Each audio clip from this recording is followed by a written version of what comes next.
مجھے نقصان پہنچانے کے درپے ہیں۔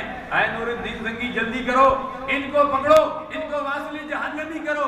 فرماتے ہیں جب میں نے سب کی دعوت کی، یکے بعد دیگرے سارے روٹی کھا کر چلے گئے، وہ دو شخص نظر نہیں آئے مجھے۔ میں حیران تھا کہ جن کو سرکار نے بتایا وہ نظر نہیں آئے۔ میں نے لوگوں سے پوچھا وجہ کیا ہے؟ سارے روٹی کھانے کے لیے آئے ہیں، لیکن جن دو شخصوں کی تلاش میں تھا وہ مجھے نظر نہیں آئے۔ ان کی ایسی صورتیں تھی، سرکار نے مجھے بتایا۔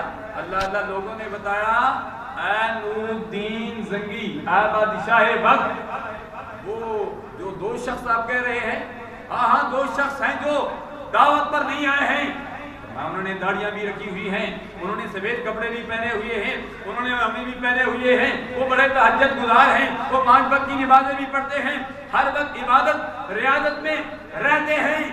وہ تو اب بھی عبادت کر رہے ہیں۔ نور الدین زنگی علیہ رحمت نے فرمایا جلدی کرو، ان دونوں کو پکڑ کے میرے پاس لے آؤ۔ جب ان دونوں کو پکڑ کر نور الدین زنگی کے دربار میں لایا گیا، نور الدین زنگی علیہ رحمت نے فرمایا یہ وہی دو کتے ہیں جو تاجدار مدینہ صلی اللہ علیہ وسلم کی جسم مبارک کو نکالنا چاہتے ہیں۔ نور الدین زنگی علیہ رحمت نے ان دونوں کو واصل جہنمی کر دیا، ان کا سر تن سے جدا کر دیا۔ تو لوگوں کو بتایا کہ یہ وہی کتے ہیں جو تاجدار مدینہ صلی اللہ علیہ وسلم کے جسم مبارک کو نکالنا چاہتے تھے۔